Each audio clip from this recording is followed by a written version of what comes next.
सोचो, एक अनजान औरत तुम्हारे जख्मों को फिजिकल तरीके से भर दे और हर मुलाकात सिर्फ एक रिश्ता नहीं, एक नशा बन जाए। माइकल एक टीनेजर जिसके लिए यह पहली बार था। माइकल के हाथ सिर्फ उसके जिस्म को ही नहीं बल्कि उसकी रूह को छू रहे थे। आखिर क्या था इस अफेयर के पीछे का सच, और क्यों माइकल का दिल एक ऐसी औरत से बन गया जो उम्र में भी उससे बड़ी थी और उसकी कभी हो भी नहीं सकती थी। तो चलिए मूवी को स्टार्ट करते हैं और पूरी कहानी को समझते हैं।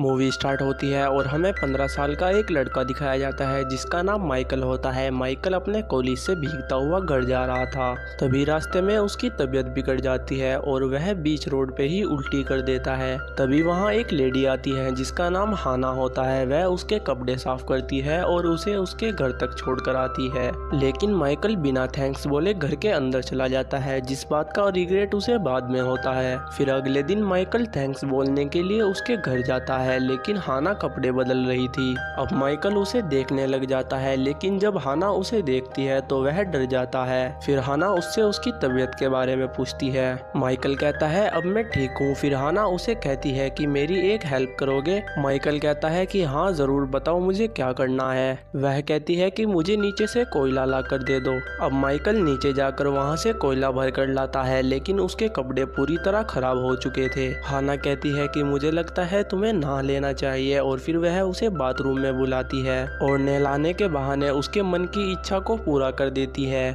और यहीं से इन दोनों की फिजिकल रिलेशनशिप स्टार्ट हो जाती है। और काफी देर तक मजे करने के बाद माइकल वापस अपने घर चला जाता है, लेकिन घर में उसका मन ही नहीं लग रहा था। और अगले दिन जब वह अपनी क्लास में होता है तब भी उसके दिमाग में सिर्फ और सिर्फ हाना ही चल रही थी। और स्कूल पूरा होते ही वह सीधा हाना के घर जाता है और दोबारा से फिजिकल होता है और उसे बुक्स पढ़कर सुनाता है। हाना को कहानियां सुनना काफी पसंद था। माइकल की यह रूटीन बन जाती है। स्कूल, फैमिली, फ्रेंड्स सब कुछ बैकग्राउंड में चला जाता है और वह हर रोज हाना के घर जाता और फिजिकल होता। पर हाना के लिए इसके अलावा एक चीज और इम्पोर्टेंट होती है, माइकल का उसे बुक्स पढ़कर सुनाना। वह थोड़ा मिस्टीरियस होती है, अपने बारे में बातें करना बिल्कुल भी पसंद नहीं करती और माइकल को भी इन चीजों में ज्यादा इंटरेस्ट नहीं था। वह तो सिर्फ फिजिकल होने के लिए उसके पास आता है और काफी दिनों तक सब कुछ सही चलता रहता है। लेकिन एक दिन हाना अचानक से गायब हो जाती है। वह माइकल को बिना कुछ बताए अपना घर छोड़कर चली जाती है। माइकल उसे ढूंढता है पर वो नहीं मिलती। माइकल को यहाँ पर काफी बड़ा शौक लगता है। वह कई दिनों तक अपने रूम से बाहर ही नहीं निकलता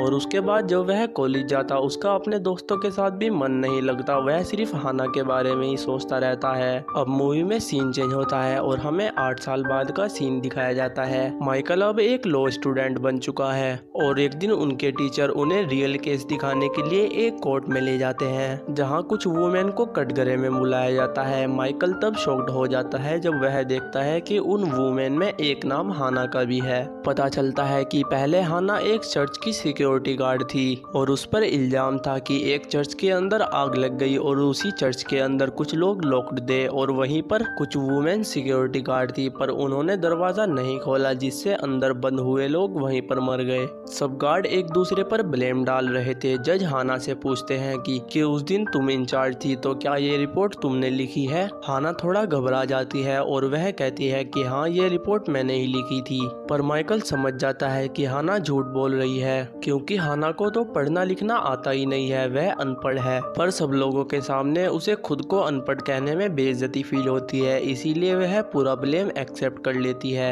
हाना को ज्यादा सजा मिलती है और वुमेन के कंपेयर में। अब यहाँ से सीन शिफ्ट होता है 20 साल बाद। माइकल अब भी हाना को नहीं भूल पाया। वह उसके लिए कैसेट टैप बनाता है जिसमें वह उसे कहानियां पढ़कर सुनाता है जैसे वह पहले करता था और फिर उन टैप्स को जेल भेजता है। हाना उन टैप्स को रोज सुनती है और जेल में ही वह लिखना और पढ़ना भी सीख लेती है, सिर्फ और सिर्फ माइकल के लिए। माइकल कभी जेल मिलने नहीं जाता पर टैप्स भेजता रहता है। इन दोनों के बीच एक साइलेंस कनेक्शन बन जाता है। हाना भी उसे चिट्ठियां लिखकर भेजती है, लेकिन माइकल उन्हें बिना देखे ही वापस वापस कर देता है। कुछ सालों बाद हाना को पारेले मिलता है। जेल की अथॉरिटीज माइकल को कांटेक्ट करती है कि क्या वह हाना का सहारा बनेगा, क्योंकि हाना का कोई परिवार नहीं है। अब माइकल अगले दिन हाना से मिलने के लिए जेल जाता है, लेकिन हाना अब बूढ़ी हो चुकी थी और वह बेकार दिखने लगी थी, जिस वजह से माइकल उससे दूरी बना रहा था। हाना को यह बात बुरी लगती है और वह वहां से चली जाती है। नेक्स्ट मॉर्निंग माइकल को कॉल आता है कि हाना ने सुसाइड कर लिया है। माइकल जेल जाता है। वहां उसे एक लेटर मिलता है जिसमें लिखा होता है कि हाना अपने पास्ट और माइकल के सामने खुद को फेस नहीं कर पाई, इसलिए उसने खुद को खत्म कर लिया। अब माइकल को रिग्रेट होता है और वह हाना की कब्र पर जाकर अपनी बेटी को सारी कहानी सुनाता है। और इसी के साथ इस मूवी का एंड हो जाता है।